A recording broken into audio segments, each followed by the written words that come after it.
Hello everybody, welcome to another Transformers third-party review. This one's a bit of an odd one. This is the QQT-02. It's the first of a kind of Legends scale Predacons, but the box arrives and it's very rattly. Now there is reason for this, and I'll cover that when we get it open. It was just, you think something's broken inside, but it's not. Everything's in the clamshell, but there's some little extras that they've put in, almost like an afterthought. Which I appreciate, and not necessary, but that's what's rattling around in there. They kind of just chucked in. But yeah, this is the first of their Predacons. It's a very, very simplistic box. It is a very cheap and affordable kit, and it kind of feels it. But let's crack it open, and I'll show you what I mean. Right, this is what we get in the package. We get Tantrum and Headstrong in their beast modes. You actually get these, which is a first for me. Little cutouts that you can put on display. You know what, if this looks good in its combined form, then these will be nice to display alongside it. We get two of these collector's cards. Again, these are done nicely. I like those. We get the guns. I never know which one's Tantrums and which one's Headstrong. I think Tantrums is this one and Headstrong's is this one. You can correct me in the comments. It's been a while since I've worked with Predacons. We get the feet. Lovely ratchet on there. These are the rattlies. These are what rattle around in the box. These are 3D printed leg fillers. This is all ABS, I believe, or it's a thin plastic. It's definitely the thinner plastic that I've had from a third-party company in a long time. These feel very, very thin, very cheap. I mean, they're going to look good when they're done, but even like the paint on here, it is cheap. I haven't had a third-party feel like this in a long time. It almost feels like Iron Factory, but done at kind of a half plastic quality. It's that chalky feel, but much thinner. And both figures are like that. Colours aren't too bad. It is almost G1-esque articulation. But you do get those ball sockets on there like so. It's just different. I wasn't expecting it. You expect it to be something like Magic Square. We've kind of been blessed with these Legend scale figures now, but something I think is interesting, and it's probably why these look and feel the way they do. These are actually fully compatible with the likes of Hasbro's Dino King. They have the same connectors and they square up about the same height, so you can literally use them as the legs. So that kind of makes them even more versatile. I'm looking forward to seeing how this squares up. I'm hoping that it's going to be a really nice Legend scale Predaking. They've kept it very simple. I think with the right kits, with the right add-ons, they can really make this work. But anyway, let's take a look at these figures a little bit more. There we go. Like I say, it is very... You'd have to have them in hand. It almost feels like some of the cheaper add-on kits, but they've made a figure out of that. They don't have the movable mouths underneath.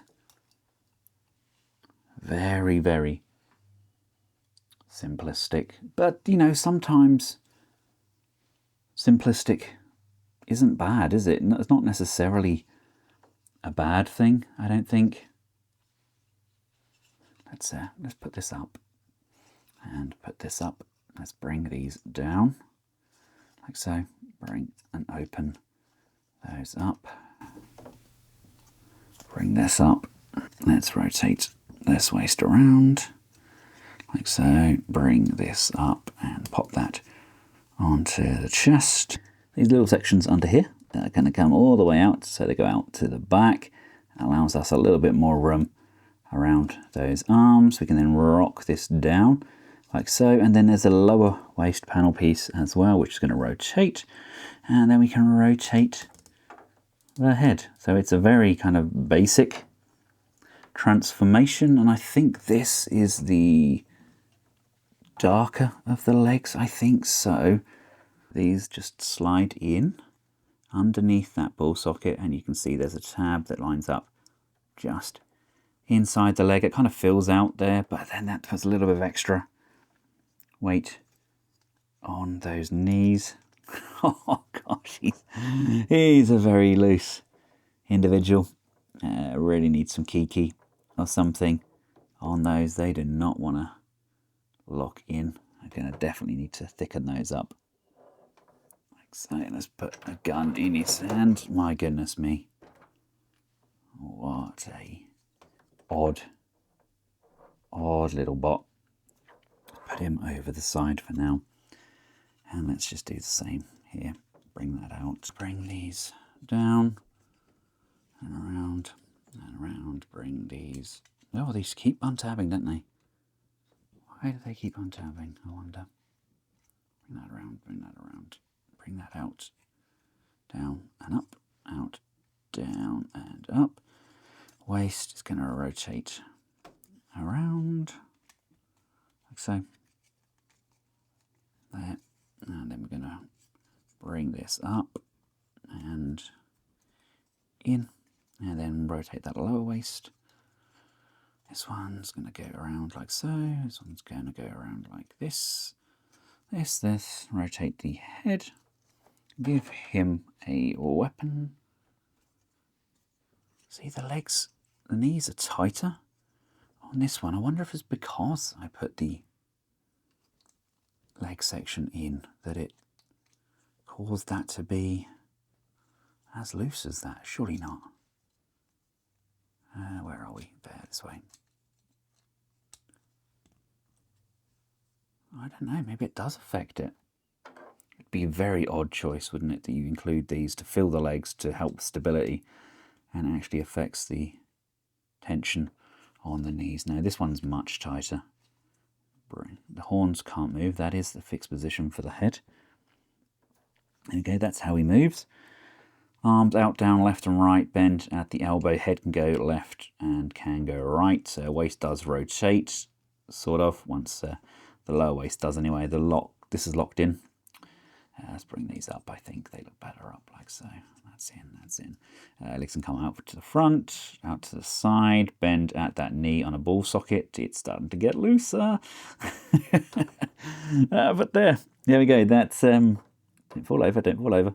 There we go. There's our first two. And you know what? These aren't too far off scale-wise. Look. Paint apps are much better on these. I guess these are kind of renders, but you get what you pay for. These aren't too bad at all. Definitely need to do something about those knees. Let's bring in some other figures for a scale comparison. What a very strange time to be a Transformers fan, hey? You got these guys.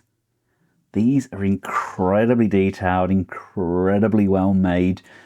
They look and feel amazing. You've got those definitely on par with the top dogs, the New Age and Magic Square.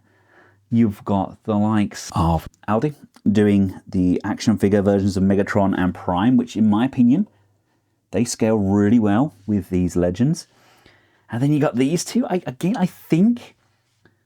they scale pretty decent. That's not too bad at all. I mean, if we bring in our Legends Railbots, maybe these two are a smidge too small. But, I mean, they look good, don't they? Now, transformation is the same for both of these figures. Wibbly wobbly legs included. You have to take the fillers out. You don't need the fillers in. It just really does help because you've got a very open surface there for the legs.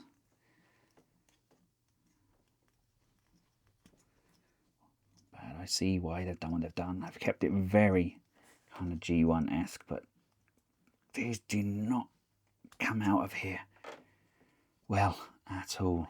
Right, let's just close these legs together like so, and bring that up and over, and that's going to kind of just push and locate. These are going to come down and sit like so, come down and sit like so. The waist, I believe, let's move this piece here, bring this down. The waist is going to rotate around, and the arms, this section is going to come forward to the front. This comes up, this section is going to come forward to the front like so. And these arms, you want to rotate them so they can compress inwards and down. I had to just move the hinge slightly because sometimes if you have the arms posed, you have to make sure that the ball socket is facing down so that these can collapse like so. That's in, that's in, that's in. The head can then come forward, just make sure that that lines up and that lines up. That is basically what we are left with, and then we can bring in the feet. I don't believe there is a left and a right. I think these are both exactly the same. So this is going to come in, and that's going to slide like so. And then this is going to come in, push, and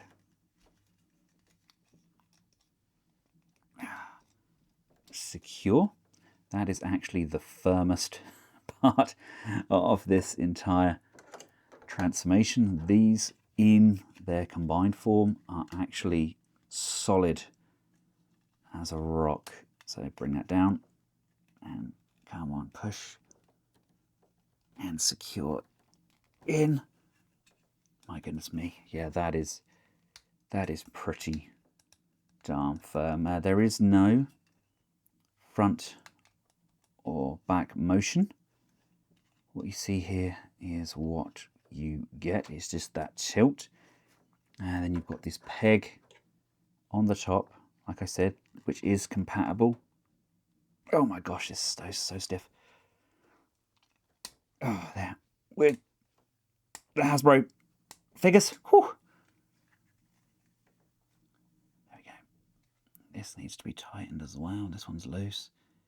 But once we have legs in here, I think those are going to look really, really good. And then you can just display them with their kind of avatars, I guess. And again, if we bring in the likes of Prime and Megatron, that doesn't look too bad. And in this mode, they're far kind of more in keeping with the other Legends scale combiners. So that kind of gives you an idea of what we're going to get. Like I said, it's different. Yeah, they are what they are. They're cheap and cheerful. It's going to look good once they're displayed, I think. No doubt we will get somebody like Magic Square or New Age give us these, but for now I think these are very cheap, affordable options. I do like the fact that they are compatible with Hasbro. You saw that the transformation is very simplistic. That just does not want to stay where it's meant to go. Oh, maybe I've got a dud. I don't know. If anybody else has this, let me know. Are yours the same? There we go. Cheap and cheerful. Quick review. Let me know your thoughts in the comment section below. I have linked where I got these over at Shozy. Until next time, for myself and the rest of the Collectibles household, thank you very much for watching. Goodbye.